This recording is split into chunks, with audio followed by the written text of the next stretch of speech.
silakan kita berpolitik, tidak ada problem. Tapi kalau politik itu dijalankan oleh orang-orang yang tidak beriman dan bertakwa, bahaya buat negara.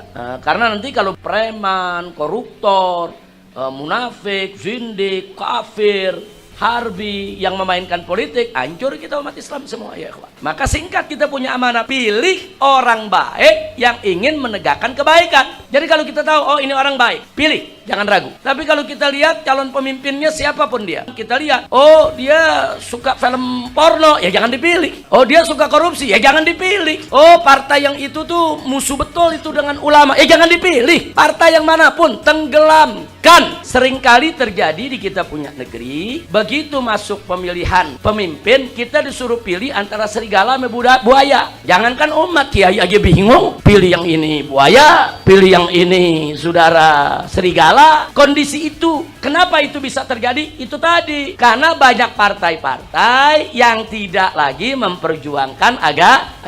Begitu memperjuangkan agama, apa disebut? Politik identitas.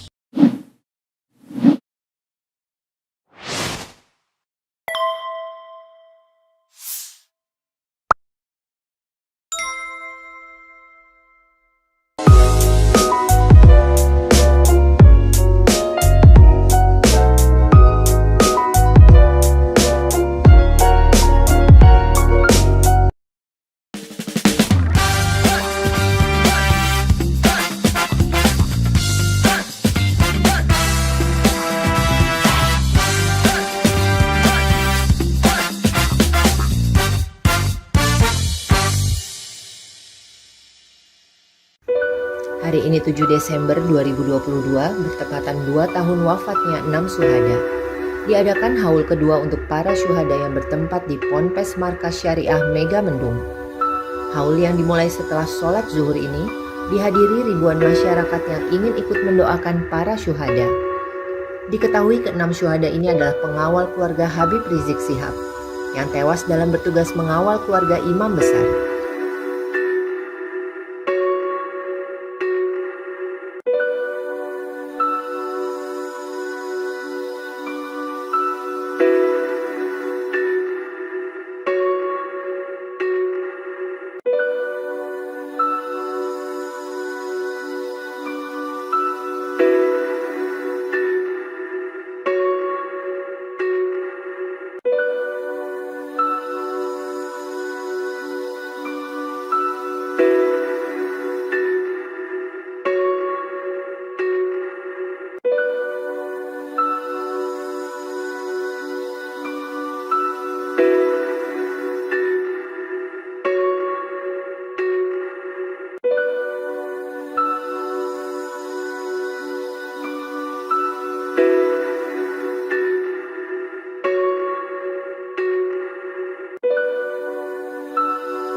Ini pesantren Miftahul Huda, Kiai Haji Agus Malik Rawawi. Ada? Mana Kiai? Ya, silakan Kiai. Ya ahlan wa sahlan, ya marhaba. Assalamualaikum warahmatullahi wabarakatuh. Waalaikumsalam warahmatullahi wabarakatuh. Saya adiknya Kiai Nonop, Kak. Kiai Nonop, ya ahlan wa sahlan. Bagaimana Kiai Nonop, sehat? Sehat, alhamdulillah. Tidak banyak yang akan saya sampaikan. Cukup ingin bertemu saja. Ahlan wa sahlan, ya marhaba. Namun ketika dulu Habib di Mekah sebelum perhelatan Pilpres dulu, Iya. Habib itu mengumpamakan partai itu kepada najis dulu. Saya berangkat dari sini ke Mekah, ada partai yang Mogolado, Mukhofafah, Mutawasito kayak gitulah. Itu menjadi pegangan kami dan sekarang mungkin sebentar lagi ada perhelatan juga. Bagaimana sikap kami gitu. Gitu Bib, cuma segitu aja. Terima kasih Bib. Ya, jazakumullahu khairal jazak. Terima kasih banyak. Salam buat Kiai Nonop. Saudara, saya punya ceramah tentang partai politik ini cukup panjang. Jadi tidak pendek dan tidak sesimpel itu. Jadi pada dasarnya saudara, bahwa politik itu pada dasarnya sangat diperlukan untuk mengatur kekuasaan dan pemerintahan dalam suatu negeri. Jadi ilmu, karena Islam sendiri punya ilmu politik, bukan tidak. Kalau kita bicara khilafah, itu ilmu politik. Kalau kita bicara nasbul khilafah atau nasbul khalifah, itu ilmu politik. Jadi kita tidak pernah mengharamkan politik. Hanya saja kalau politik itu dijalankan oleh orang-orang yang bertakwa dan menjalankan politik dengan iman dan takwa, maka politik itu akan manfaat untuk maslahat umat. Karena politik tersebut akan i'la kalimatillah. Silakan kita berpolitik, tidak ada problem. Tapi kalau politik itu dijalankan oleh orang-orang yang tidak beriman dan bertakwa, bahaya buat negara. Karena nanti kalau preman, koruptor, munafik, zindik, kafir, harbi yang memainkan politik, hancur kita umat Islam semua ya ikhwan. Nah, jadi itu dulu kita dasarnya. Nah, sekarang lalu bagaimana partai politiknya? Yang tergantung. Kalau partai politiknya itu memperjuangkan ajaran Allah, maka dia menjadi dulu kita ingatkan, dia menjadi Hizbullah, dia menjadi partainya Allah. Tapi kalau partai politik tersebut ternyata mereka menentang syariat, menentang ajaran Islam, bahkan menghina-hina Islam, mengkerdilkan Islam, memusuhi Islam, itu dia menjadi Hizbus Syaitan, dia menjadi partai setan. Nah, sekarang soal partai yang ada di Indonesia, ya nilai aja sendiri. Nah, jadi apakah lebih banyak Hizbullah atau banyak Hizbus Syaitannya? Nah, kalau banyak Hizbus Syaitannya, ya itu tadi, saudara. Artinya apa? Artinya yang ada di sekitar kita banyak najis. Tapi jangan menggeneralisir bahwa semuanya najis. Kira-kira jelas ya kawan ya. Jangan menggeneralisir semua najis. Nggak boleh, kita takmim begitu nggak boleh. Tapi kalau ada yang punya penilaian, oh menurut saya sekarang ini lebih banyak yang najis, itu kan hak dia untuk menilai. Nah, kalau ada yang menilai sebaliknya, itu juga hak dia untuk menilai. Tapi kan masyarakat sudah cerdas. Masyarakat bisa melihat lewat fakta dan realita. Saya rasa jelas itu. Nah, adapun ke depan, siapa yang mesti kita pilih nih dalam pilkada, dalam pilpres.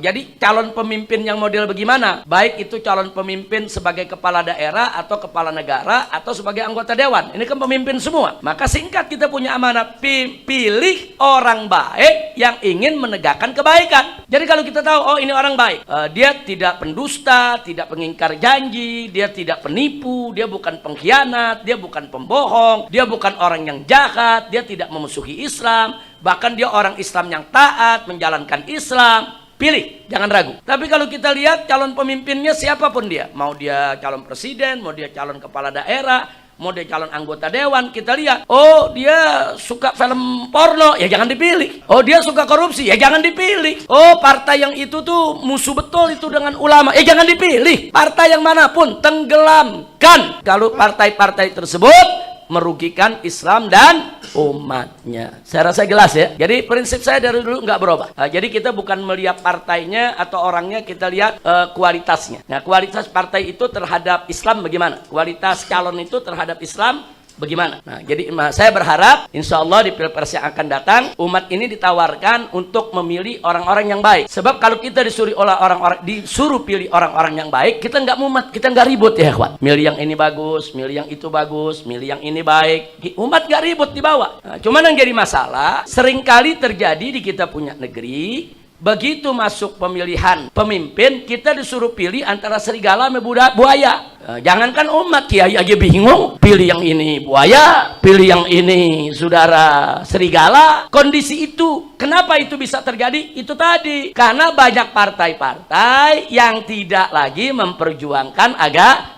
Begitu memperjuangkan agama, apa disebut? Politik identitas. Sekarang ini yang dimaksud politik identitas itu politik Islam. Mereka pura-pura aja politik identitas itu politik yang membawa identitas agama atau suku atau ini. Enggak. Yang dia maksud politik identitas adalah gerakan Islam. Gerakan Islam yang dianggap politik identitas semua. Kita nih dikerdilkan, kita nih dikucilkan, kita nih dijelek-jelekan oleh mereka, saudara. Padahal politik identitas itu dulu justru dimainkan oleh para pejuang kita. Lihat Imam Bonjol berjuang pakai politik identitas. Dia pakai syariat Islam, saudara. Pakaiannya juga pakaian seorang ulama. Dia lawan Belanda, itu politik identitas. Begitu juga Pangeran Diponegoro pada saat melawan Belanda, itu juga politik identitas. Nah, Pangeran Diponegoro kita lihat dong, pakai jubah, pakai imamah. Dia ulama, dia pakai baju ulamanya, saudara. Berarti politik identitas.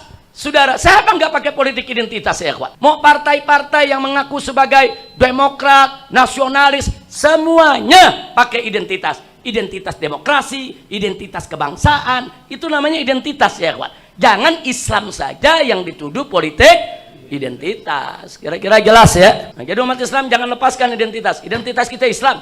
Kita berkata ya ikut ajaran Islam, kita berbuat ikut ajaran Islam, kita membuat program ikut ajaran Islam, kita berjuang juga demi Islam. Nah, jadi jangan lepaskan identitas tersebut. Mudah-mudahan kita dapat pemimpin yang baik. Amin ya rabbal alamin. Baik ya ikhwan.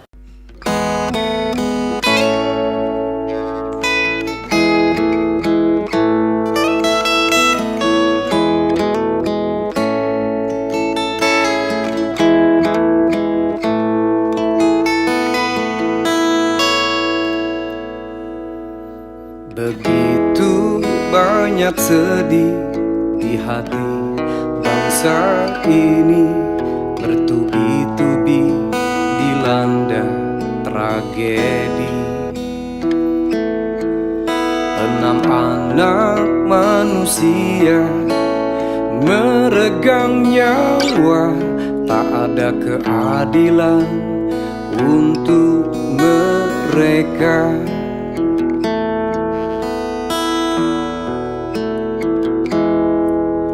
Ratusan nyawa mati percuma karena gas air mata, kanjuruhan jadi lada rintihan.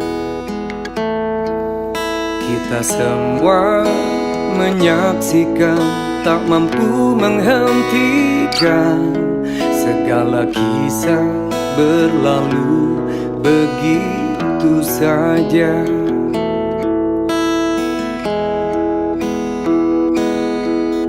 Ibu Pertiwi menangis sedih, anak-anak bangsa saling memangsa, tak ada kasih pada anak negeri.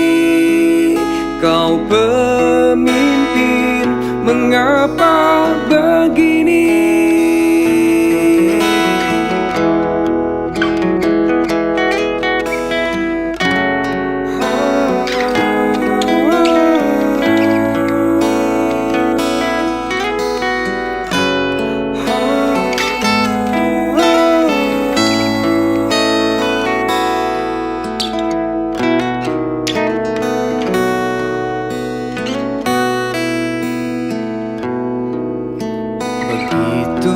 Banyak sedih di hati bangsa ini, bertubi-tubi dilanda tragedi. 6 anak manusia meregang nyawa, tak ada keadilan untuk mereka.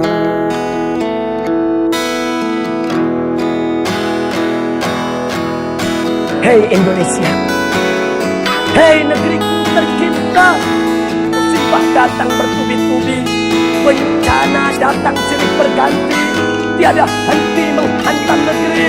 Hei Indonesiaku, hei negeriku tercinta, maksiat apa yang kau perbuat, dosa apa yang kau lakukan, sehingga bencana datang bertubi-tubi menghantam negeri. Tanyakan juga kepada para pejabat di negeri ini. Hei para pejabat, maksiat apa yang kau perbuat, sehingga bencana datang menghantam kau punya rakyat. Ibu Pertiwi menangis sedih, anak-anak bangsa saling memangsa, tak ada kasih pada anak negeri. Kau pemimpin, mengapa begini?